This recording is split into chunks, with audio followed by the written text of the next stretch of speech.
স্বাগতম সবাইকে science tutorial with মাহিদের পক্ষ থেকে। আজকে হচ্ছে বিষয় হলো electromagnetic field and wave, lecture 7 3.361।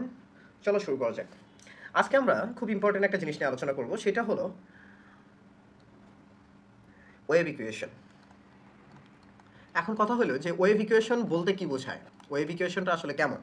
So তোমরা ওয়েভ ইকুয়েশন, এই ওয়েভ ইকুয়েশন এর আগে দেখো নাই। ওয়েভ ইকুয়েশন হলো del square E equals to 1/c² del square E divided by del t square. এইটা হলো আমাদের একটা পার্শিয়াল ডিফারেন্সিয়েশন। এখন এই পার্শিয়াল ডিফারেন্সিয়েশনটা তোমার ওয়েভ ইকুয়েশন ইন্ডিকেট করে। এখন কি ওয়েভ ইন্ডিকেট করে? ইলেকট্রোম্যাগনেটিক ওয়েভ ইন্ডিকেট করে। এখন কথা হলো যে এই ইকুয়েশনটা সলভ করার ওয়েটা কি। এখন কথা, এই ইকুয়েশনটা যদি আমরা সলভ করি মানে সব ওয়েতে, দেন দেখবো যে আমাদের ই ইকুয়ালস টু আসবে E naught E to the power minus j k z minus omega t into x. এখন ইটা কি? ইটা হলো আমাদের এখানে ইলেকট্রিক ফিল্ড ভেক্টর,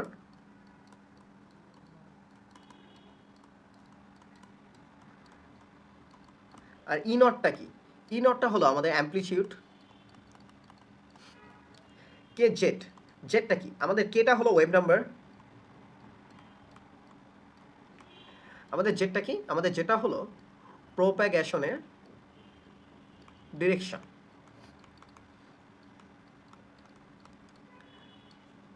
আর এক্সটা কি? এক্সটা হলো পোলারাইজেশনের ডিরেকশন।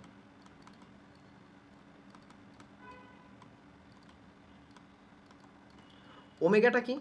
ওমেগাটা হলো আমাদের অ্যাঙ্গুলার ফ্রিকোয়েন্সি।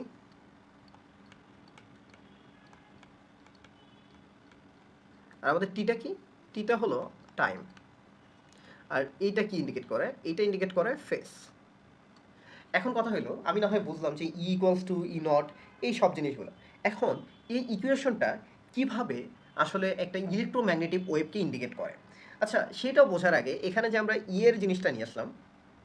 নর্মালি ইলেকট্রোম্যাগনেটিক ওয়েভটা কেমনভাবে যায়, আর প্রোপাগেশন জিনিসটা কি, আর পোলারাইজেশন জিনিসগুলো কি, এই সবগুলা আমাদের মনের মধ্যে হয়তো বা জানতে ইচ্ছা করতেছে। এখন আমরা সেই জিনিসগুলো যদি এক্সপ্লেন করি, দেখো এটা যদি আমার হয় এক্স অ্যাক্সিস, এটা আমি ধরলাম আমার জেড অ্যাক্সিস, এটা ধরলাম আমার এক্স অ্যাক্সিস, এটা ধরলাম আমার ওয়াই অ্যাক্সিস বা নেগেটিভ ওয়াই। এখন কথা হলো যে আমার এই ওয়েভটা কিভাবে যায়। আমরা অলরেডি জানি যে আমাদের ইলেকট্রোম্যাগনেটিক ওয়েভের ক্ষেত্রে ইলেকট্রিক একটা ফিল্ড থাকে আর একটা ম্যাগনেটিক ফিল্ড থাকে। ইলেকট্রিক ফিল্ড ম্যাগনেটিক ফিল্ডের সাথে তোমার 90 ডিগ্রি অ্যাঙ্গেল মেনটেন করে সামনের দিকে যায়। এই যে কোনো একটা ওয়েভ কোন দিকে মুভ করতেছে, এই যে মুভমেন্টটা, এই জিনিসটাকে বলা হয় প্রোপাগেশন ডিরেকশন। আর কোনো একটা ওয়েভ যে দিকে অসিলেট করে, সেই জিনিসটাকে বলা হয় পোলারাইজেশন ডিরেকশন।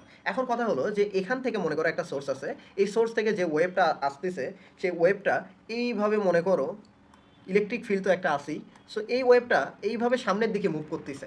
এই যে মুভমেন্টটা সামনের দিকে হইতেছে, এটাকে বলা হয় প্রোপাগেশনের ডিরেকশন।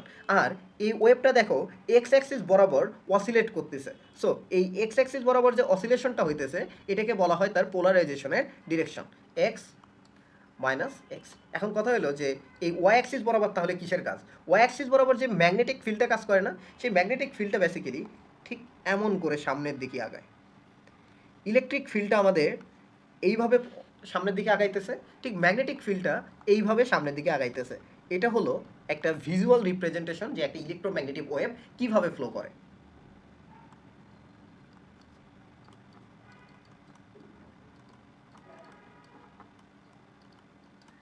এখন কথা হলো এই যে অসিলেশনটা আর এই যে প্রোপাগেশনটা, এটার সাথে যে equation E to the power minus j k z minus omega t, এটার রিলেশনটা কি?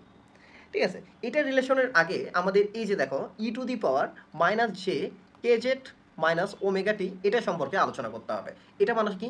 এটা মানে হলো আমরা অলরেডি তোমার কমপ্লেক্স নাম্বারের ক্ষেত্রে একটা ফর্মুলা পড়ছি, সেটা হলো e to the power i theta equals to cos theta plus i sine theta. তার আগে আমি একটা বলে নিই, পৃথিবীতে আজ পর্যন্ত যত ওয়েবগুলো আছে আমরা ভিজুয়ালাইজ করি বা দেখতে পারি, সবগুলো ওয়েবকে আমরা যদি গ্রাফিক্যালি রিপ্রেজেন্ট করতে চাই cos theta and sine theta দ্বারা আমরা সেটাকে গ্রাফিক্যালি রিপ্রেজেন্ট করতে পারি। সো এই ফর্মুলাটা কি? ওয়েলার্স থিওরিয়াম অনুসারে এই ফর্মুলাটা লেখা যায়, যেটা স্পেলিং এইরকম ছিল। এখন দেখো e to the power minus j k z minus omega, এটাকে যদি আমরা এখন এটার মতো করে লিখতে চাই, তাহলে কি হবে? তোমার কস, এটা হলো থেটা, কস কে জেড মাইনাস ওমেগা টি আর মাইনাস এখানে যে, কারণ এখানে মাইনাস আছে, যে সাইন কে জেড মাইনাস ওমেগা টি। এখন কথা হলো এই যে ওয়েভটা ইলেকট্রোম্যাগনেটিক ওয়েভ, এই ওয়েভটাকে কস থিটা বা সাইন থিটা দ্বারা রিপ্রেজেন্ট করার মানেটা কি? এখানে এই কস থিটার সাথে আমার রিলেশনটা কি বা এই ওয়েভটার সম্পর্কটা কি? যদি আমরা একটা কথা চিন্তা করি, আমাদের মনে করো এটা সোর্স, একটা সোর্সের কাছে যখন কোনো একটা ইলেকট্রোম্যাগনেটিক ওয়েভ থাকে তখন তার অ্যাম্প্লিটিউড বা স্ট্রেংথ কেমন হয়? ম্যাক্সিমাম হয়। আস্তে আস্তে আস্তে আস্তে এটা চারদিকে রেডিয়েট হইতেছে বা সামনের দিকে যাইতেছে। যেমন আমরা যদি এখানে একটা সোর্স বলি, এই দিক থেকে যদি আমরা ইলেকট্রিক ফিল্ড লাইনের কথা চিন্তা করি, যত কাছে আসবে বেসিক্যালি এদের মধ্যে দূরত্ব কমতে থাকবে, ফোর্স কি হইতে থাকবে? ফোর্স বাড়তে থাকবে, আমরা যদি ইলেকট্রিক ফোর্সের কথাও চিন্তা করি। সো এই যে সোর্সের কাছে আমাদের যে ফোর্স বা এই যে ম্যাগনিটিউডটা ম্যাক্সিমাম, এটা কিভাবে এক্সপ্লেন করা যায়? এই কস থিটা দ্বারা এক্সপ্লেন করা যায়। কস থিটা দ্বারা কেমনে এক্সপ্লেন করা যায়? ইফ যখন সোর্স এখানে আসে আমাদের জেড এর অ্যাক্সিস বরাবর কিন্তু এটা প্রোপাগেট করতেছে। সো জেড ইকুয়ালস টু যখন 0 হয়ে যাবে তখন দেখো কস minus omega T. So T equals to 0, so কস 0 এর মান কত? ম্যাক্সিমাম। এখন কথা হলো ম্যাক্সিমাম যখন হবে, কস থিটার ভ্যালু যখন 0, তখন কিন্তু আমরা ম্যাক্সিমাম অ্যাম্প্লিটিউডটা পাই। এখন কথা হলো যে শুধু কস থিটার সাথে না হয় বুঝলাম যে সোর্সের কাছে যখন থাকবে তখন ম্যাক্সিমাম ভ্যালু দরকার, বাট কথা হলো যে কস থিটার গ্রাফ আর এটার গ্রাফ আমরা রিলেট করি কিভাবে? দেখো এই ঠিক সেম গ্রাফটা যখন আমরা এখানে সোর্স থেকে দেখতেছি কিছুক্ষণ আগের, এই গ্রাফটার ক্ষেত্রে এমন করে আমি যদি 2 ডাইমেনশন লিখি, সো এটার ক্ষেত্রে দেখবা এই যে কিছু কিছু তোমার এই যে উপরের দিকে যাইতেছে আবার নিচের দিকে যাইতেছে। সো এইটা বোঝা যায় সাউন্ড ওয়েভের দ্বারা কিছুটা। সো সাউন্ড ওয়েভের ক্ষেত্রে কী হয়? বেসিক্যালি সাউন্ড ওয়েভের ক্ষেত্রে আমরা দেখছি যে কোনো কোনো জায়গায় এই রকম অনেক বেশি একসাথে ঘন থাকে, আর কোনো কোনো জায়গায় একটু হালকা থাকে। ঠিক এই সেম জিনিসটা কিন্তু আমরা এই সোর্স বা এই ক্ষেত্রেও দেখতে পারি। কিভাবে?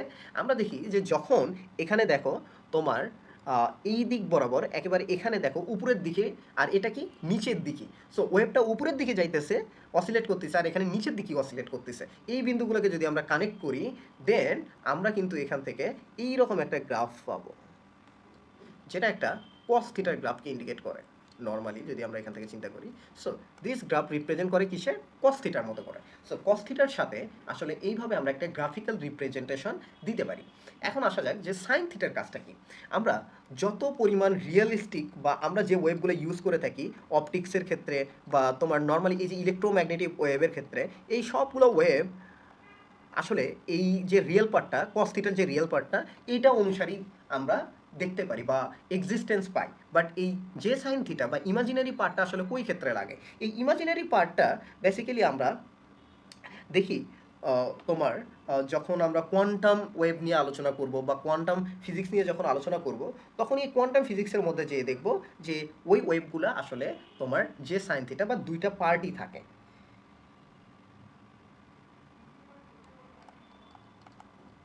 এখন কথা হলো যে তোমার এই যে দুইটা পার্টের কথা আমরা অলরেডি বললাম, যে একটা সাইন থিটা আর একটা হলো কস থিটা। এখন এই দুটা গ্রাফের সাথে সাইন থিটা আর কস থিটার সাথে এই যে সাইন থিটা বা কস থিটার তো রিলেশন আমরা এখান থেকেই বুঝতে পারি। এখন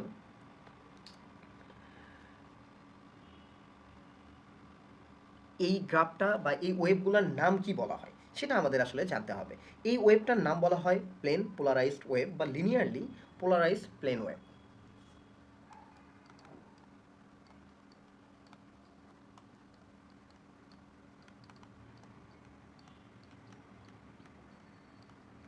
যেগুলো শুধুমাত্র এই কস থিটা নিয়ে ডিল করে, আর যে সাইন থিটা নিয়ে যেগুলো ডিল করে সেগুলো নিয়ে আমাদের এখন কনসার্ন নাই।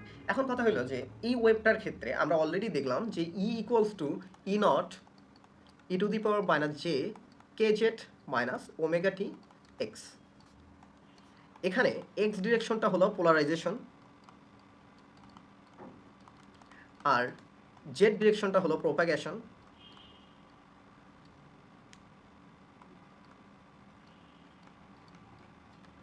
এখন কথা হলো যে এগুলো কি অন্য ডিরেকশন হইতে পারে না? হ্যাঁ, অন্য ডিরেকশন হইতে পারে। আমি যদি এখানে জেডের পরিবর্তে লিখি e naught E to the power minus j k y minus omega t, y direction বরাবর যদি আমার প্রোপাগেশন হয়, তাহলে এই জায়গাতে আমার ওয়াইয়ের সাথে মিল রেখে আমার এখানে জেড হবে তোমার পোলারাইজেশন, কারণ জেডের সাথে তোমার ওয়াই 90 ডিগ্রি অ্যাঙ্গেল বরাবর থাকে। সো ইলেকট্রোম্যাগনেটিক ওয়েভের ক্ষেত্রে এই প্রোপাগেশন অ্যান্ড পোলারাইজেশন মাস্ট তোমার 90 ডিগ্রি অ্যাঙ্গেল ডিফারেন্স থাকতে হবে।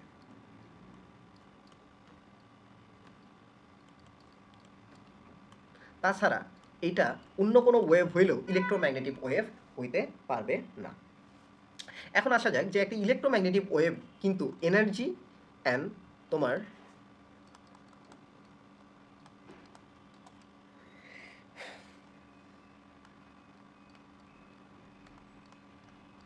দুইটাই ক্যারি করে। এখন কথা হলো যে একটা ইলেকট্রোম্যাগনেটিক ওয়েভের ক্ষেত্রে আমরা ইলেকট্রো তোমার এনার্জিও ক্যারি করতে দেখি, আবার মোমেন্টামও হয়। সো এই ওয়েভটার ক্ষেত্রে আসলে এনার্জির ইকুয়েশনটা কই আর মোমেন্টামের ইকুয়েশনটা কই, এটা আমাদেরকে বুঝতে হবে। দেখো equals to e naught minus j k z minus omega t, এই জায়গার যে ওমেগাটা আছে না, এই ওমেগাটা বেসিক্যালি আমাদের এনার্জিটা ক্যারি করে, আর এই যে কেটা আছে এই কেটা আমাদের মোমেন্টাম ক্যারি করে।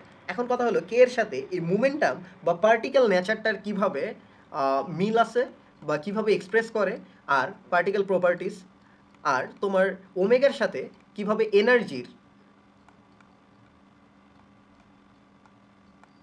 Angular frequency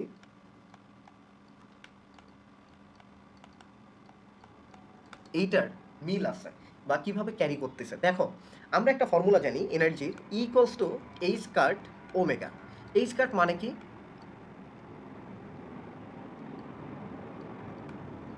H divided by 2 pi. H cut মানে হলো রেডবার্গ ধ্রুবক, যেটা আমরা অলরেডি জানি। এইচ ডিভাইডেড বাই 2 পাই, তোমরা কেমিস্ট্রির ক্ষেত্রেও দেখেছো। আর এখানে হলো 2 পাই এফ। এই যে 2 পাই কাটা যায়, এখানে থাকে কি এইচ এফ। এই ফর্মুলাটা কিন্তু অলরেডি আমরা জানি, equals to H new, equals to বা কম্পাঙ্ক ফ্রিকোয়েন্সি, এটা ইকুয়ালস টু লেখা যায় এইচ, সেটা আমরা পরে আসতেছি। বাট এই যে ওমেগাটা আছে, এই ওমেগাটাই বেসিক্যালি তোমার এখানে এনার্জির ইকুয়েশনটাকে ক্যারি করতেছে। আর এখানে দেখো কে বা মোমেন্টাম, তোমার এই কে এর সাথে তোমার রিলেশনটা কী হইতেছে, বা একটা ওয়েভ নাম্বার, এটা কিন্তু ওয়েভ নাম্বার। সো একটা ওয়েভ নাম্বার কীভাবে মোমেন্টামের সাথে রিলেটেড সেটা আমরা বুঝতে পারি এই ইকুয়েশন দ্বারা, যেটা হলো পি বা ভরবেগ বা মোমেন্টাম ইজ ইকুয়ালস টু তোমার এইচ কার্ট কে। এখন এইচ কার্ট কে মানে কি? এইচ মানে কি? এইচ ডিভাইডেড বাই 2 পাই। আর কে মানে কি? কে মানে হলো 1 ডিভাইডেড বাই ল্যামডা। তোমরা যদি অলরেডি জানো যে 2 পাই ডিভাইডেড বাই ল্যামডা, তোমরা যদি অলরেডি জানো যে ওয়েভ নাম্বার জিনিসটা কি, আমরা ওয়েভ নাম্বার নিয়ে আলোচনা করতেছি। বাট তোমার ওয়েভ নাম্বার হলো 2 পাই ডিভাইডেড বাই ল্যামডা। এখন 2 পাই ডিভাইডেড বাই যদি কাটা যায়, তাহলে এখানে থাকতেছে কি এইচ ডিভাইডেড বাই ল্যামডা। এখন দেখো এই এইচ ডিভাইডেড বাই ল্যামডা, এটা কিন্তু তোমার মোমেন্টাম বা পার্টিকেল বিহেভিয়ারটা ক্যারি করতেছে। সো এই ইকুয়েশন থেকে আমরা এনার্জি অ্যান্ড মোমেন্টাম দুইটাই ক্যারি যে করে সেটার সিগনিফিকেন্স বুঝতে পারি।